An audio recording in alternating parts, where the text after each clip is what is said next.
ಈ ಸತಿ ಬಿಗ್ ಬಾಸಲ್ಲಿ ಯಾರು ಗೆಲ್ಬೇಕು ಮೇಡಮ್?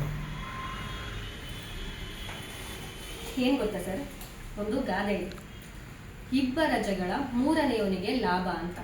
ನನಗೆ ಈ ಸೀಸನ್ ಬಿಗ್ ಬಾಸ್ ನೋಡ್ತಾ ಇದ್ರೆ ನನಗೆ ಸೀರಿಯಸ್ಲಿ ಈ ಗಾದೆ ನೆನಪಾಗ್ತಿದೆ. ನೀವು ಲಾಸ್ಟ್ ಸೀಸನ್ ಎಲ್ಲ ನೋಡಿರ್ಬೋದು.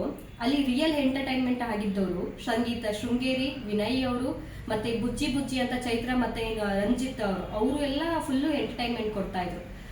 ಡ್ರೋನ್ ಪ್ರತಾಪ್ನ ಗೆಲ್ಲಿಸ್ಬೇಕು, ಡ್ರೋನ್ ಪ್ರತಾಪೇ ಗೆಲ್ಲಬೇಕು, ಅವನಿಗೆ ಒಳ್ಳೊಂದು ಅವಕಾಶ ಕೊಡಬೇಕು ಅಂತ ಮೆರೆದ್ರು ಎಲ್ಲ ತುಂಬಾ ಮೆರೆದ್ರು. ಬಟ್ ಗೆದ್ದಿದ್ಯಾರು ಸರ್? ಕಾರ್ತಿಕ್ ಗೆದ್ದ. ಇಲ್ಲೂ ಅಷ್ಟೇ, ಈ ಕಡೆ ಗಿಲ್ಲಿ ಅವ್ರ ಫ್ಯಾನ್ಸ್ ಹೇಳ್ತಾ ಇದ್ದಾರೆ ಗಿಲ್ಲಿ ಗೆಲ್ಲಿಲ್ಲ ಅಂದ್ರೆ ಕಲ್ಲು ಹೊಡಿತೀವಿ. ಅಶ್ವಿನಿ ಮೇಡಮ್ ಅವ್ರ ಕಡೆಯವರು ಹೇಳ್ತಾ ಇದ್ದಾರೆ ಅಶ್ವಿನಿ ಮೇಡಮ್ ಅವ್ರು ಗೆಲ್ಲಿಲ್ಲ ಅಂದ್ರೆ ಹೋರಾಟ ಮಾಡ್ತೀವಿ. ಇವ್ರಿಬ್ರಿಗೂ ಒಂದೇ ಒಂದು ನನ್ನ ಕ್ವಶನ್ ಕೇಳೋದು, ಅವ್ರಿಬ್ರು ಏನ್ ಮಾಡ್ತಿದ್ದಾರೆ ಬಿಗ್ ಬಾಸ್ ಅಲ್ಲಿ ಅಂತ ಅಂದ್ಬಿಟ್ಟು ಅಷ್ಟೆಲ್ಲ ಹೋರಾಟ ಮಾಡ್ಬೇಕು, ಕಲ್ತು ಹೋರಾಟ ಮಾಡ್ತೀವಿ ಅಂತ ಬೆದರಿಕೆ ಏನಕ್ಕೆ ಆಗ್ತಾ ಇದ್ದಾರೆ?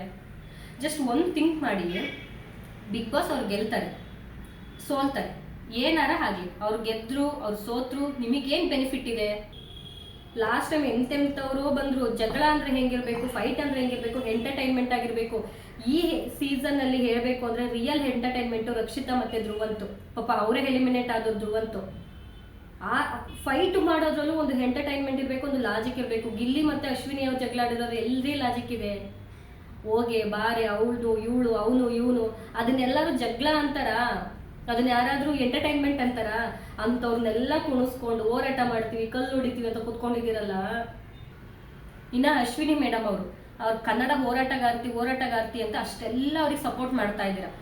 ಸೀರಿಯಸ್ ಆಗಿ ಕೇಳ್ತಾ ಇದ್ದೀನಿ, ಕನ್ನಡ ಹೋರಾಟಗಾರ್ತಿಗೆ, ಒಂದು ಹೆಣ್ಣಿಗೆ ಯಾವ ತರ ಮಾತಾಡಬೇಕು, ವರ್ಡ್ಸ್ಗಳನ್ನ ಯೂಸ್ ಮಾಡಿಕೊಂಡು ಅನ್ನೋದು ಮರ್ತೋಗ್ಬಿಟ್ಟಿದೆ.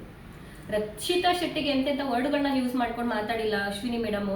ಇನ್ನ ಲಾಸ್ಟ್ ಒಂದು ಎಪಿಸೋಡ್ ಅಲ್ಲಿ ಕನ್ನಡನೇ ನೀಟಾಗಿ ಬರೆಯಕ್ ಬಂದಿಲ್ಲ ಅಶ್ವಿನಿ ಮೇಡಮ್ ಅವ್ರಿಗೆ ಮಾಡ್ತೀರಾ. ಇನ್ನ ನಮ್ಮ ಗಿಲ್ಲಿ 90 ಜನ ನಗಬೇಕು ಅಂದ್ರೆ ನಾನು 5 ಜನಕ್ಕೂ ಬೇಕಾದ್ರೂ, ಒಂದು 10 ಜನಕ್ಕೆ ಬೇಕಾದ್ರೂ ನಾನು ಹರ್ಟ್ ಮಾಡ್ತೀನಿ. ಇದು ರಿಯಲ್ ಎಂಟರ್ಟೈನ್ಮೆಂಟ್ ನಿಮ್ ಪ್ರಕಾರ? ರಿಯಲ್ ಎಂಟರ್ಟೈನ್ಮೆಂಟ್ ಅಂದ್ರೆ ಇನ್ನೊಂದ್ಸಲ ಹೋಗಿ ಲಾಸ್ಟ್ ಸೀಸನ್ ನ ನೋಡಿ, ಸಂಗೀತ ಶೃಂಗೇರಿ, ವಿನಯ್ ಗೌಡ ಅವ್ರನ್ನ ನೋಡಿ. ಏನಕ್ಕೆ ಜಗಳ ಆಡ್ಬೇಕು? ಜಗಳ ಆಡೋದ್ರಲ್ಲಿ ಅರ್ಥ ಇರಬೇಕು, ಮೀನಿಂಗ್ ಇರಬೇಕು. ಏನೂ ಇಲ್ಲದೆ ಸುಮ್ಮನೆ ಜಗಳ ಆಡ್ಕೊಂಡು ಹೋಗ್ಬಿಟ್ರೆ ಅದನ್ನ ಯಾರು ರಿಯಾಲಿಟಿ ಶೋ ಅಂತಾರೆ? ರಿಯಾಲಿಟಿಯಾಗಿ ಬದುಕಬೇಕು, ಯಾರಿಗೂ ಹರ್ಟ್ ಮಾಡಬಾರ್ದು. ನಾವೇನು ಅಂತ ನಾವು ಪ್ರೂವ್ ಮಾಡ್ಕೋಬೇಕು. ಅದನ್ನ ರಿಯಾಲಿಟಿಯಾಗಿ ಮಾಡಿದ್ದು ಹನುಮಂತು ಒಬ್ಬನೇ. ನನ್ನ ಪ್ರಕಾರ ಸೀರಿಯಸ್ ಆಗಿ ಹೇಳ್ತಾ ಇದ್ದೀನಿ, ಈ ಕಡೆ ಗಿಲ್ಲಿ ಅವರು ಗೆಲ್ಲೋದಿಲ್ಲ, ಈ ಕಡೆ ಅಶ್ವಿನಿ ಮೇಡಮ್ ಅವರು ಗೆಲ್ಲೋದಿಲ್ಲ. ಇವರಿಬ್ರು ಜಗಳದಲ್ಲಿ ನೀವಿಬ್ರು ತಂದಿರ್ತಾ ಇದೀರಲ್ಲ, ನಿಮ್ಮಿಂದನೇ ಅವರಿಬ್ರು ಸೋಲ್ತಾವ್ರೆ. ಬಿಗ್ ಬಾಸ್ ಅವ್ರು ಯೋಚನೆ ಮಾಡ್ತಿರ್ತಾರೆ, ಗಿಲ್ಲಿನ ಗೆಲ್ಸಿದ್ರೆ ಅಶ್ವಿನಿ ಮೇಡಮ್ ಅವ್ರ ಕಡೆ ಹೋರಾಟ ಮಾಡ್ತಾರೆ, ಅಶ್ವಿನಿ ಮೇಡಮ್ ಅವ್ರನ್ನ ಗೆಲ್ಸಿದ್ರೆ ಗಿಲ್ಲಿ ಕಡೆಯವರು ಕಲ್ತು ಹೋರಾಟ ಮಾಡ್ತಾರೆ. ಸೊ ಒಂದು ಡಿಸೈಡ್ ಆಗೋಣ, ಇವ್ರಿಬ್ರನ್ನ ಗೆಲ್ಸೋದ್ ಬೇಡ, ನಮ್ಗೆ 3 ಆಪ್ಷನ್ ಇದೆ. ಒಂದು ರಕ್ಷಿತಾ ಶೆಟ್ಟಿ, ಇನ್ನೊಂದು ಧನುಷ್, ಇನ್ನೊಂದು ರಘು. ಇವ್ರು 3 ಜನದಲ್ಲಿ ಯಾರಿಗೋ ಒಬ್ರಿಗೆ ಟ್ರೋಫಿ ಕೊಟ್ಬಿಟ್ಟು ಮನೆ ಕಳಿಸ್ಬಿಡೋಣ. ಕಲ್ಲು ತೂರಾಟನೂ ಇರೋದಿಲ್ಲ, ಹೋರಾಟನೂ ಇರೋದಿಲ್ಲ. ಬೆಸ್ಟ್ ಆಪ್ಷನ್ ಆಕ್ಚುಲಿ ಹೇಳ್ಬೇಕು ಅಂದ್ರೆ ಬಿಗ್ ಬಾಸ್ ಅವ್ರಿಗೆ. ಮತ್ತೆ ಇನ್ನೊಂದು, ಅವ್ನು ಯಾರೋ ಟ್ಯಾಟು ಹಾಕಿಸ್ಕೊಂಡು ಬಂದಿದ್ದ, ಅಣ್ಣ ನಿನ್ ಪಾದ ಜೆರಾಕ್ಸ್ ಮಾಡ್ಕೊಟ್ಬಿಡೋಣ ಅಂತಾಗಿ ಎಲ್ಲರೂ ಅವ್ರವ್ರ ಮನೇಲಿ ಇಟ್ಬಿಟ್ಟು ಪೂಜೆ ಮಾಡ್ಬಿಡ್ತಾರೆ. ನಿನ್ನ ಟ್ಯಾಟು ಹಾಕಿಸ್ಕೊಂಡಿದ್ದಿಲ್ಲ ಅಣ್ಣ, ಅದೇ ದುಡ್ಡಲ್ಲಿ ಹೋಗ್ಬಿಟ್ಟು ನಿಮ್ಮ ಅಮ್ಮಗೋ ನಿಮ್ಮ ಅಪ್ಪಗೋ ಒಂದು ಸೀರೆನೋ ಪಂಚನ ಕೊಟ್ಟಿದ್ದಿದ್ರೆ ಅವರಷ್ಟು ಖುಷಿ ಪಡ್ತಿದ್ದಂಥ ಪರ್ಸನ್ ಇನ್ನೊಬ್ರು ಲೈಫಲ್ಲೇ ಇಲ್ಲ. ನೀನ್ ಸಮಾಜಕ್ಕೆ ಅದು ಏನ್ ಹೇಳಕ್ ಹೊರಟಿದ್ಯಪ್ಪ ನೀನು? ಇವಾಗ ಗಿಲ್ಲಿ ಟ್ರೋಫಿ ಗೆದ್ಕೊಟ್ಟು ಬರ್ತಾನೆ, 50 ಲಕ್ಷ ದುಡ್ಡು ತಗೊಂಡ್ಬಂದ್ಬಿಡ್ತಾನೆ, ನಿನಗೆ ಕೊಡ್ತಾನ? ನಿನಗೆ ನಿನ್ನ ಮನೆ ಜವಾಬ್ದಾರಿ ನೀನೇ ತಗೋಬೇಕಪ್ಪ. ಬೇರೆಯವ್ರು ಕಂಡವ್ರ ಮನೆಯವ್ರು ಬಂದ್ಬಿಟ್ಟು ನೀನ್ ಜವಾಬ್ದಾರಿ ತಗೊಳ್ಳಲ್ಲ. ಇನ್ನ ನಮ್ಮ ಸೌಮ್ಯ ಮೇಡಮ್, ನಾನು ನಿಮ್ಗೆ ಇಲ್ಲಿಂದನೇ ದೊಡ್ಡ ನಮಸ್ಕಾರ. ನಾನು ಸೀರಿಯಸ್ಲಿ ನಿಮ್ಮ ಯೂಟ್ಯೂಬ್ ಚಾನಲ್ ನೋಡ್ತೀನಿ, ನಿಮ್ಮ ಫೇಸ್ಬುಕ್, ಇನ್ಸ್ಟಾಗ್ರಾಮ್ ಪ್ರತಿಯೊಂದು ನೋಡ್ತೀನಿ, ಫಾಲೋ ಒಂದು ಮಾಡ್ತಿಲ್ಲ ನಾನು ಅಷ್ಟೇ.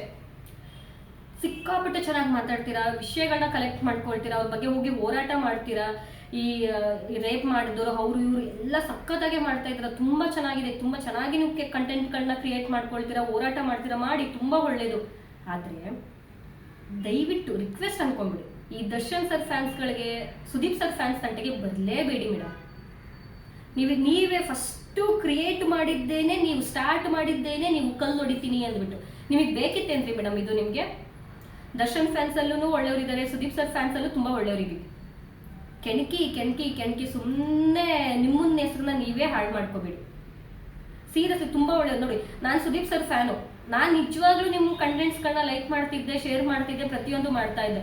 ಆದ್ರೆ ನೀವು ಕಲ್ತು ಹೋರಾಟ ಮಾಡ್ತೀನಿ ಅಂದಾಗಲೇ ನನ್ನ ಮೇಲೆ ನಿಮ್ಗೆ ಇದ್ದಿದ್ದು ಒಂದು ರೆಸ್ಪೆಕ್ಟೇ ಹೋಗ್ಬಿಡ್ತು. ಬೇಕಿತ್ತ ನಿಮಗೆ? ಕೊಚ್ಚೆ ಮೇಲೆ ಕಲ್ಲಾಕಿದ್ರೆ ಮೇಡಮ್ ನಮ್ಮ ಮುಖಕ್ಕೆ ಹಾರುತ್ತೆ. ನೀವು ಕೊಚ್ಚೆ ಅನ್ಕೊಂಡ್ರು ಪರವಾಗಿಲ್ಲ, ಕೆದ್ಕೋದಿಕ್ ಬರಬೇಡಿ. Darshan sir fans, Sudeep sir fans ಅವ್ರ ಪಾಡಿಗೆ ಅವ್ರು ಇರ್ತೀವಿ.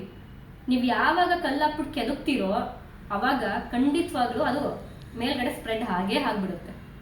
ಇಷ್ಟು ಹೇಳಕ್ ಇಷ್ಟಪಡ್ತೀನಿ. ಬಟ್ ಇನ್ನೊಂದು ಮೈಂಡಲ್ಲಿ ಇಟ್ಕೊಂಬಿಡಿ, ಬಿಗ್ ಬಾಸ್ ಯಾರೇ ಗೆಲ್ಲಿ ಆಲ್ರೆಡಿ ಇಲ್ಲಿ ನೋಡಿ, ಇಲ್ಲಿ ದೊಡ್ಡ ಇದರಲ್ಲೇ ಹಾಕ್ಬಿಟ್ಟಿದ್ದಾರೆ, ಗಿಲ್ಲಿಯನ್ನು ಬಿಗಿದಪ್ಪಿಕೊಂಡ ಅಶ್ವಿನಿ ಗೌಡ.